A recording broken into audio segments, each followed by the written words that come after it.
Hello everyone, my name is Gina Barr.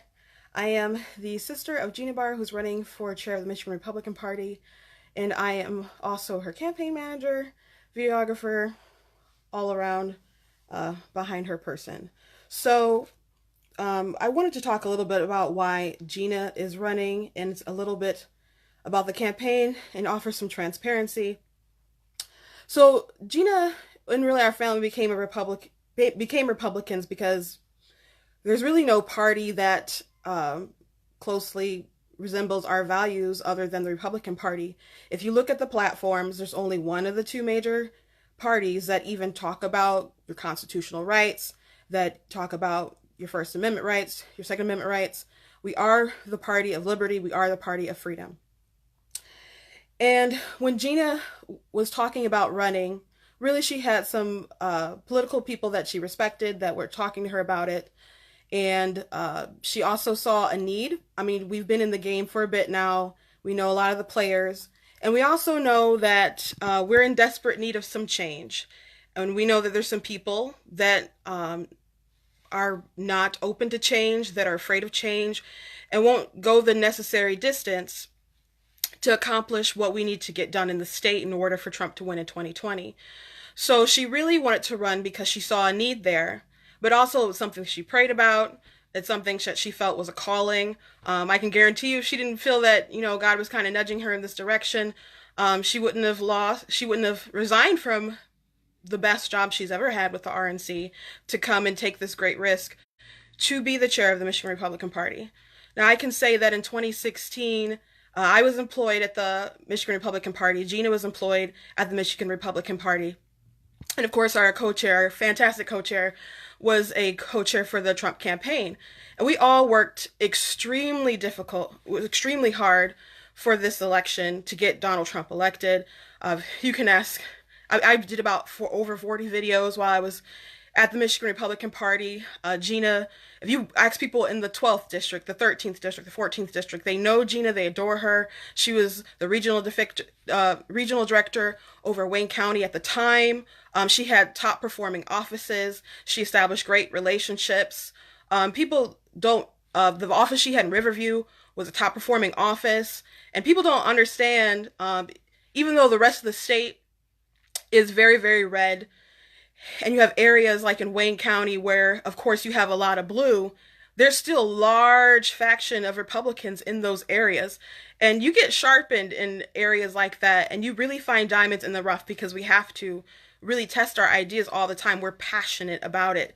So the people over there really loved Gina. They were even sad to really see her go when she went to the RNC to become urban engagement director, and when she became head of women engagement at the RNC. She had about 3 going away parties. There were lots of tears because we are sad to lose her. And we really want to see President Trump win in 2020. We are very invested in his win in 2016. And to be frank with you all, I don't believe it's going to happen if we elect our very own Hillary Clinton here in Michigan.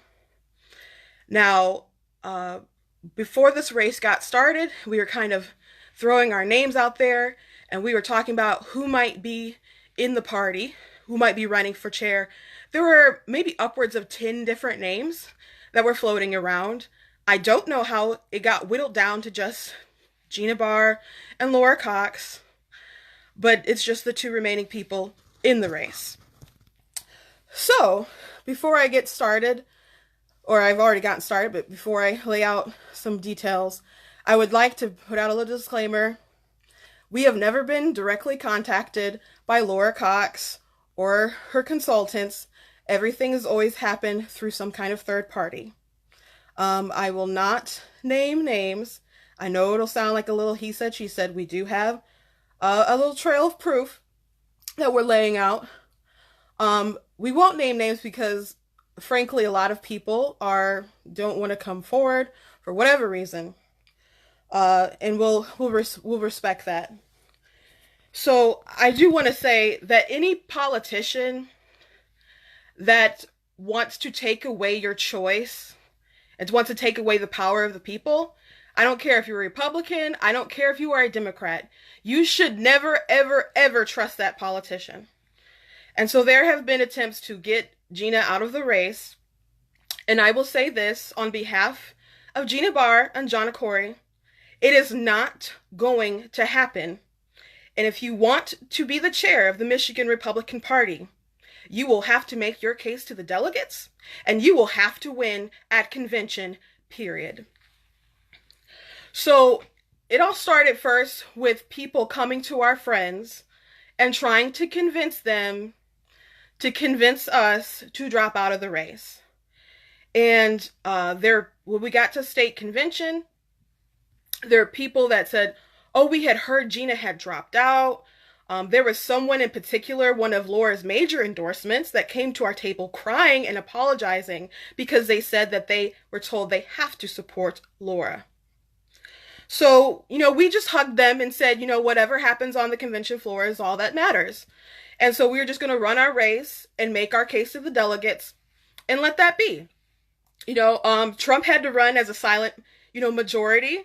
There was a lot of people who were shamed out of supporting Donald Trump, but as people found out in November 2016, Donald Trump, won the election. So we went around, we got great feedback. People loved Gina's message. People loved that someone else is in the race, and that there's competition. No one believes it should be a coronation. Most everyone believes it shouldn't be a coronation. And so things got a little bit more intense when we had put out one video and an email. The email was called Vantage Points. And attached to the email was a video that we nicknamed Three Chairs. It talked about Gina's work experience. And we had to take it down. We decided to take it down for a couple of reasons. But I will say that someone in particular was directly threatened. Their livelihood was threatened. And it was directly tied to the fact that Gina was in the race. So at the time, we'd already gotten about 2,000 views on the video. It was our most opened email that we sent out. So we decided it wasn't worth going back and forth. And so we just decided to go ahead and take it down. But despite the fact that it's taken down, you can't take away the fact that Gina has worked under Three Chairs. Gina has been, she's worked from the bottom rung as someone who worked at the Detroit office. She was promoted to regional field director, and she was taken to the RNC. We've had people say, oh, you girls are so brave. People said, oh, we're concerned about your reputation and what might happen, or getting blackballed, and etc. Well, I will say this. Gina earned her position. Gina earned all the victories she's had. Gina's earned her promotions. It's not something that anybody gave. She never had to do anything shady to excel to get to where she was at the RNC. So you cannot take what you did not give. Gina totally earned what she has. So where the real heat began to come in was when we announced our co-chair, John Corey, who we were so grateful to have. When we were trying to get a co-chair, we were talking, and Gina was praying, and she said, I believe that they'll come to us. So a mutual friend contacted, and we really connected our hearts together. And John we asked, and he easily jumped on board because he believed in the vision and everything, that we're trying to do and where we want to take the party. We did disclose something that everybody knows, but even though we ran in the same circles, we didn't really know John too much. And so we let him know that if they're going to come after us with anything, it'll be her financial history. And so he's like, well, we grew up poor, we struggled. And this is not anything that's new. When I ran for Congress in 2014, it was part of my opening video. I talked about it in speeches. I talked about, we talk about in ministry a lot as we travel around the world. And Gina talked about it at Lincoln Day dinner in 2017, where everybody was there except basically the governor of the state. So, and actually, someone on Laura's team actually had complimented on where her speech was. So it's really not, new information. So, we got John's signatures. And we did ask the chairs as we sent it around, to keep it hush hush because we wanted to announce it in a specific kind of way. I do believe it was leaked because after we sent it to someone specifically, John Corey did get a call from Grand River Strategies, and so he never returned that call. So we went ahead and made our announcement on the very last day to file. And we put out a video, we put out a email, the video did great on Facebook. We were very proud about the way we announced John, very glad to have him on board. And so after all the filing is done, you can't do anything else. It was Monday night and we got a call. Again, this was not from anyone directly in Laura Cox's team. This was a third party. And so they called Gina and they said, I hate to be the one to tell you this. This brings me no pleasure. But the policy committee is not going to approve you to run on the ballot. And she said, why? And they said, well, they felt like you left some stuff out. And so she said, well, we'll see. And they said, are you sure you want to do that? Because this stuff will come out during the election. And she said, well, I'll have to, get back with you. So we thought this was an odd threat because, first of all, Gina filed her paperwork back in December when the requirement was only 4 chairs. And we never got any kind of statement from MRP that anything was wrong. Gina went to the 2nd district Christmas party where someone from the policy committee gave a report and said the people who filed, everything was good. And also, it would be weird and odd that there was some kind of backdoor conversation with the policy committee, especially since we never heard anything from state party about there being any issues. And we know people on policy committee, we just don't believe that they would do something like that. So we didn't really take it as a real threat. But we did prepare for such a time. Like I said, we knew that if anything were to happen, they would go after Gina for her finances. So we did have a video with the family. We just, and this was one of, the main apprehensions of Gina running for the position. But we all said, Gina, it's not like you had a gambling problem. It's not like you were doing drugs. I mean, you were helping your family. You're working hard. You were in a major car accident. You helped out a lot. So it's not anything to really be ashamed of. So we put out that video on Wednesday. We'll back up. Tuesday, we kept getting calls from the third party, and Gina wouldn't answer. And then the third party sent a text that said, I need to know, I'm getting a lot of pressure. So she didn't respond. So then on Wednesday, while we were actually meeting a city clerk to talk about how we can, preserve the integrity of our elections, doing some proactive leadership, I got an email from a reporter from Gongler. And so we went ahead and went home. We dropped the video. We sent a mass email, and now the video has 7,000 views. We emailed them back. We let them know it's not really something that's been hidden. So they went ahead, and on Friday they actually did publish a story. Now, which we thought was odd because regarding the race for chair and actually the in Gina running, I think there's a lot juicier stories, especially the historical ramifications of her run versus a girl who grew up in the hood, struggled with some bills sometimes. It doesn't really sound like a sexy story to me. It was kind of curious. So, and I can't say that it was, our opponents that contacted the press about this, but we can say it all lines up to rather be quite the coincidence. So on Saturday, we went to the 4th District Roundup. We had a great time there. Gina spoke well. People were whispering their support. And then actually at one point before we left, we were praying for people in the lobby, and Laura had walked by and she was, looking at us oddly. And so I had sent a text to our co-chair and said, get ready for something because Gina did really well. So we expect some retaliation. So yesterday we got a call from a reporter from MERS. Excuse me. And MERS said that they had the affidavit, and they wanted to ask some questions about it.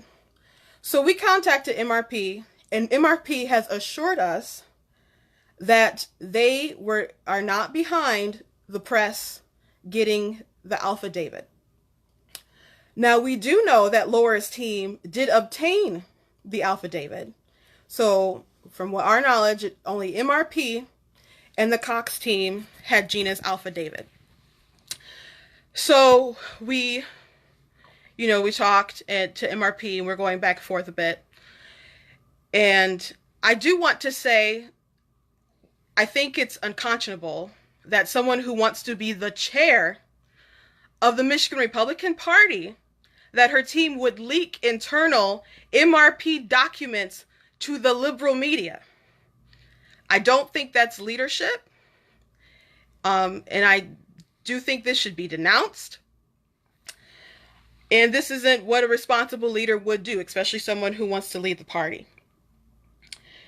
Another bit of information that we learned is that the Cox team also requested a list of the chairs that approved Gina and John on the ballot. Now, they did not offer them this information, but it is very odd, and I can only guess that they might want it for nefarious reasons. It is what it is. We know some of the people who signed, we didn't necessarily expect them to vote, but they were kind enough to allow this process to go on. And we really do appreciate it. And we're not going to disclose who were those chairs, but it's something that I think that they should be aware of. Now, I will say that, to quote one of the greatest TV shows right now, I just finished binging before we started this campaign, that in the Game of Thrones, there's a character named Daenerys, who was talking to Tyrion Lannister about the system of the people who rule the throne constantly. She said, it's all spokes on a wheel. And Tyrion said, it's a beautiful dream, stopping the wheel. And she said, I'm not going to stop the wheel. I'm going to break the wheel. And so I want to say we're not really fighting for a system. We're fighting for the party. We're fighting for our values. We're fighting because we think it's the right thing to do. And we think it's good that there's competition, whether it was Gina or whether it was somebody else who stayed in the race. This is a very important process. We think it's sacred.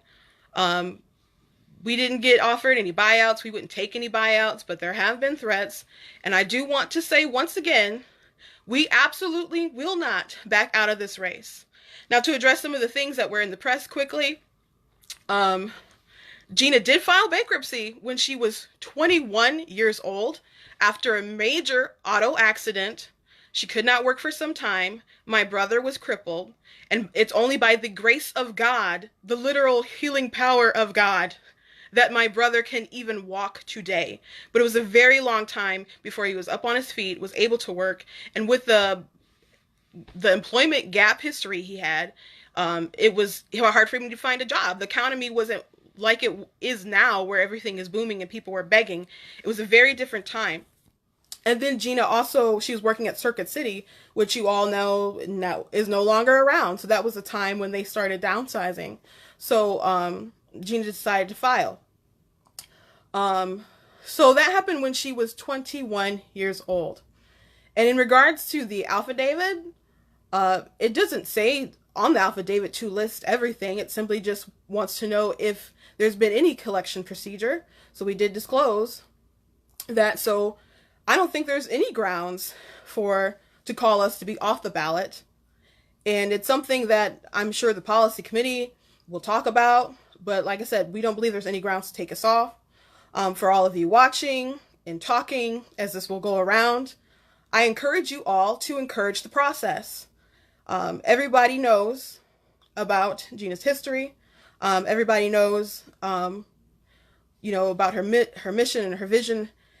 We have a very rare opportunity where we can have a chair, and not to knock any other chairs that there have been, but maybe we need to try something new.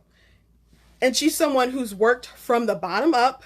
She knows what it's like to be a young person who just discovered they're Republican. She knows what it's like to have a family member that ran in a seat that's unwinnable. She's even put her name down on the ballot for not to win, but just so we wouldn't have anyone who might have jumped in the last second who would bring shame to the party, like in Illinois when a Nazi ran on the ballot. So she's done that herself. She's someone who knows what it's like to be field staff, to work in those long hours. And I mean, I commend anyone who's worked field staff. It is not an easy thing to do. I loved what I did as far as the graphic design and stuff.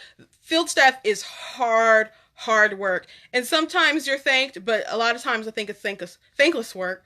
And they really do sacrifice. So I'm thankful that she did what she did. She was very good at her job. That's why they promoted her several times, and that is why she got her job at the RNC. She's someone who's worked on the national level, so she's someone who has a lot of experience and can bring a lot to the table.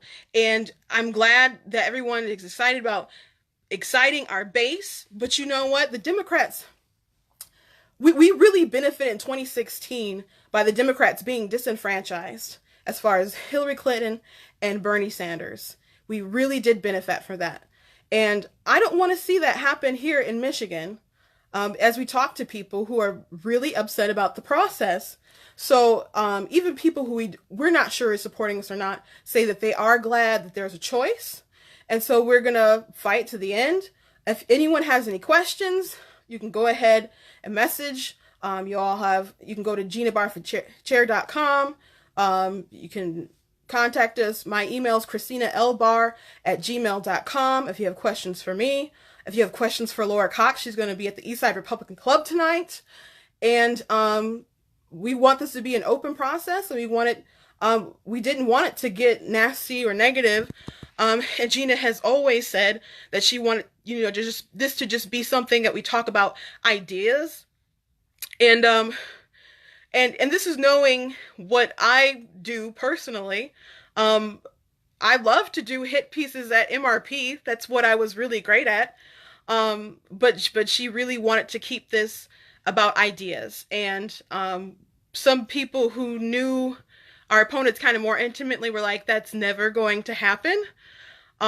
It's a beautiful, naive thing to say. It is what it is, I'll say. Now, for the people out there who are asking the question, is this legitimate? Is this true?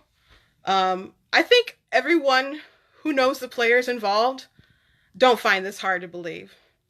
Again, I will say we've never been directly contacted by their team, but we do know that there were certain things that they had, and there are things that are too much of a coincidence. But anyway, we are glad we'll see you all on the campaign trail. If you want to get involved, you can go to the Get Involved. You want to donate, you can donate. What you can contact, you can call me. We're going to fight to the end. We're grateful to be there at convention, and we're going to just go on our message and talk about ideas and where we want to take the party. Thank you for listening.